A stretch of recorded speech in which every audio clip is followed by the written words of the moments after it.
Olá! Já pararam para pensar que o jeito que a gente conversa com a tecnologia mudou mais nas últimas décadas do que em toda a nossa história? Pois é. Hoje a gente vai mergulhar fundo nessa jornada incrível, uma viagem que sai dos cliques do mouse e chega até os nossos próprios pensamentos. Vamos nessa? Essa imagem aqui, ela é tipo um mapa da nossa relação com a tecnologia. De um lado, a gente tem o desktop, né? Onde a gente teve que aprender a falar a língua do computador. E do outro, um mundo onde a tecnologia está em todo lugar, mas quase invisível. O grande objetivo dessa evolução toda é diminuir a barreira, o atrito, entre o que a gente quer fazer e o que a máquina faz. É fazer a máquina entender a gente, quase como mágica. Então, o nosso roteiro de hoje é uma verdadeira linha do tempo. A gente vai começar lá atrás, nos primeiros computadores, depois passar pela explosão das interfaces gráficas que todo mundo conhece. Daí, a gente entra no mundo da computação invisível, vê como a inteligência artificial está virando o jogo de novo e mergulha na fronteira mais ousada de todas, a conexão direta com o nosso cérebro. E claro, no final vamos parar para pensar nos dilemas que tudo isso traz. O ponto de partida para essa história toda é uma pergunta bem simples. Como a gente faz a tecnologia trabalhar para nós, e não o contrário? A área que estuda isso tem até nome: Interação Humano-Computador, ou IHC. O objetivo, olha, sempre foi o mesmo, mas as respostas que a gente encontrou pelo caminho, essas foram bem surpreendentes. E essa foi a grande virada de chave. No começo, era a gente que tinha que se adaptar. Era quase como aprender um idioma alienígena só para usar um computador, com linhas de comando, cartões perfurados. Mas hoje, o jogo virou. Graças a áreas como a psicologia cognitiva, são as máquinas que estão aprendendo a falar a nossa língua. Elas não só entendem o que a gente comanda, mas tentam adivinhar o que a gente precisa, às vezes, antes mesmo da gente saber.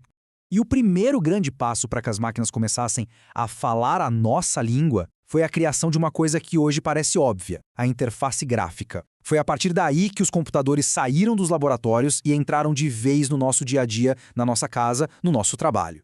Mas como é que os designers criaram isso? Bom, eles foram buscar ajuda na ciência. Com teorias como o tal do modelo humano-processador, eles começaram a entender como o nosso cérebro funciona. É como se tivessem criado um manual de instruções da mente humana para construir interfaces que a gente entende quase que por instinto, sabe? E foi assim que nasceram os pilares da computação que a gente usa até hoje. A área de trabalho do computador, com janelas, ícones, menus, o mouse. Isso tudo é o paradigma WIMP. O jeito como os elementos são organizados na tela para fazer sentido visualmente são os princípios da Gestalt. E essa preocupação toda em fazer com que o uso seja fácil, agradável, isso é o foco na experiência do usuário, o famoso UX. Só que a tela do computador, do celular, ela começou a ficar pequena para tanta possibilidade, né? E foi aí que a tecnologia deu um salto para fora do desktop e começou a se espalhar pelo mundo ao nosso redor. É o que a gente chama de era da computação invisível ou ubíquo. O Mark Weiser, que foi um pioneiro dessa ideia, tem uma frase que resume tudo perfeitamente: as tecnologias mais profundas são aquelas que desaparecem. A ideia da computação ubíqua não é ter um monte de aparelho piscando luz o tempo todo. É o contrário. É a tecnologia se tornar tão natural, tão integrada quanto a eletricidade. A gente só lembra que ela existe quando acaba. E como isso funciona na prática? Pensa assim, sabe aqueles brinquedos que interagem com um tablet? Isso é uma interface tangível. E aquelas mesas de restaurante onde a gente faz o pedido tocando na própria superfície? Isso é uma interface de superfície. Ou, quem sabe, uma luz na sua casa que muda de cor para te avisar que vai chover. Pronto, isso é uma interface ambiental.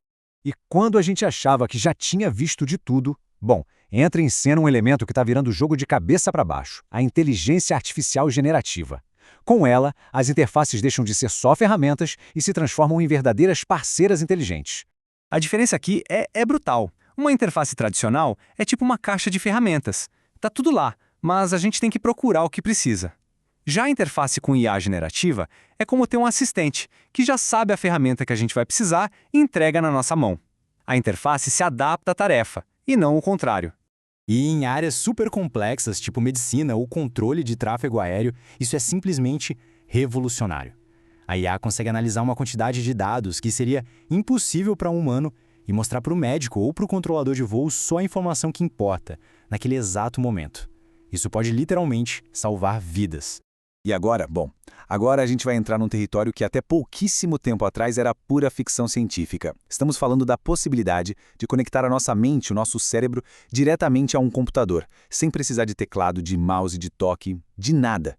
Parece coisa de filme, eu sei, mas a lógica por trás é até que bem direta. Primeiro, a máquina escuta os sinais elétricos do nosso cérebro. Depois, uma inteligência artificial superpotente, tipo Deep Learning, traduz esses sinais para entender o que a gente quer fazer e, por fim, ela transforma essa intenção em uma ação no mundo real, seja mover um braço robótico ou simplesmente escrever uma mensagem na tela. E como é que a máquina lê esses sinais? Basicamente de duas formas. A não invasiva, que usa sensores por fora da cabeça, como se fosse uma touca, é mais simples, claro, mas também é menos precisa. E tem a forma invasiva, que aí sim usa implantes colocados diretamente no cérebro. É muito mais complexo, mas a leitura do sinal é infinitamente mais nítida.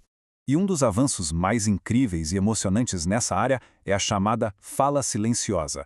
Imagina só, uma pessoa que perdeu a capacidade de falar ou de se mover, poder se comunicar de novo usando apenas o pensamento. A tecnologia traduz a intenção de falar em palavras de verdade. O potencial disso para devolver a voz e a autonomia para milhares de pessoas é algo que nem dá para medir. Mas, com tanto poder em nossas mãos, ou melhor, em nossas mentes, a gente precisa parar e pensar qual é o limite. Conforme a tecnologia vai se tornando parte de nós, as perguntas que a gente precisa fazer ficam cada vez mais profundas. No fundo, tudo se resume a duas grandes preocupações. A primeira é a nossa saúde mental. Como é que a gente usa tudo isso sem ficar sobrecarregado, sem ter um esgotamento com tanta informação? E a segunda é a ética. Como garantir que essa tecnologia seja usada para o bem e não para controlar ou manipular as pessoas? Os desafios, vamos ser sinceros, são gigantes. A gente vai precisar de leis para proteger nossos pensamentos, da mesma forma que protegemos nossos e-mails. A gente vai precisar que as empresas de tecnologia expliquem como as suas IAs tomam decisões. E talvez o mais importante de tudo, a gente precisa garantir que, no fim das contas, sejamos nós no controle, e não as máquinas. Se a gente olha para trás, para essa jornada toda, percebemos que a mudança é muito mais profunda do que parece. O computador não é mais só uma caixa em cima da mesa. Ele está se tornando, de fato, uma extensão de quem nós somos. Uma parte da nossa forma de pensar, de perceber o mundo. Essa fusão entre mente e máquina, ela não é mais futuro, ela já começou. Então a grande questão que fica é: que tipo de futuro a gente quer construir com essa nova realidade? Estamos preparados para as responsabilidades imensas que vêm com esse poder todo? A resposta, no final, está com cada um de nós.